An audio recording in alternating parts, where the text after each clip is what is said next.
simple verse where God says, hey, in Matthew 6:33, he says, seek me first, and all these things will be added unto you.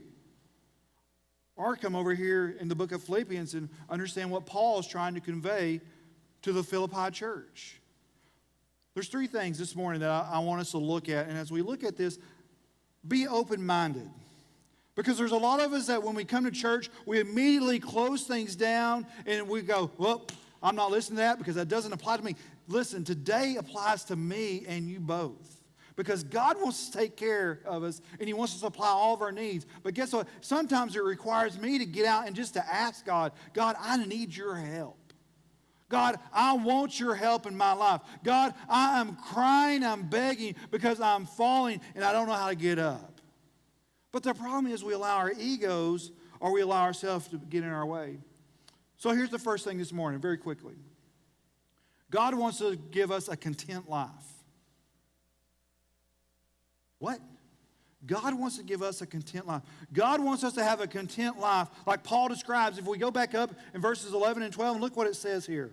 It says this. He says, my goal is to know Him and the power of His resurrection and the fellowship of His suffering, be comforted to His death, assuming that I will somehow reach the resurrection among the dead.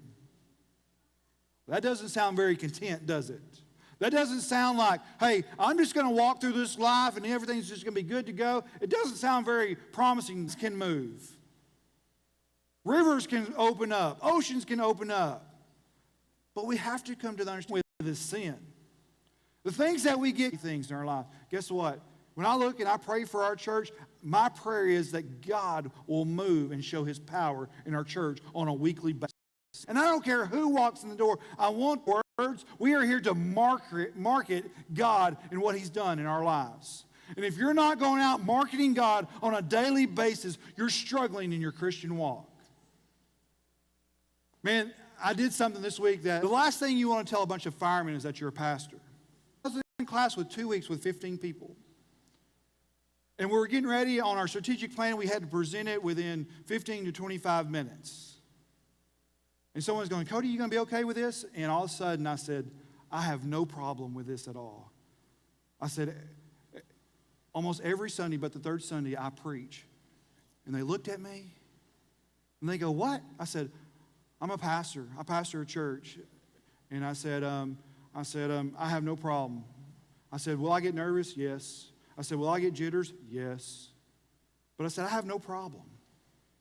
And I had a guy in my group, and he was from Guam. You've observed us, and you've evaluated us all week long, and you've never once bothered to tell us that. Why? I said, because what would you have done if I told you I was a preacher?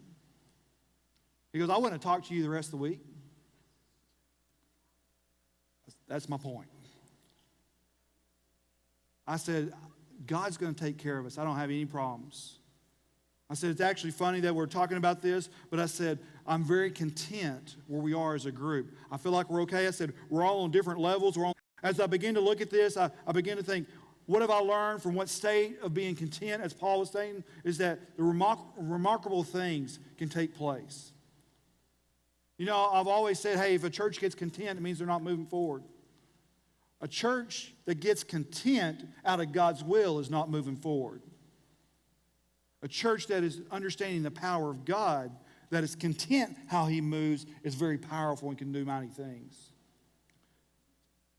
Kind of odd to look at. The second thing this morning, as we go quickly, is He wants to give us charitable life. That's a different one. Have you ever heard that before? Because I have been taken hold of by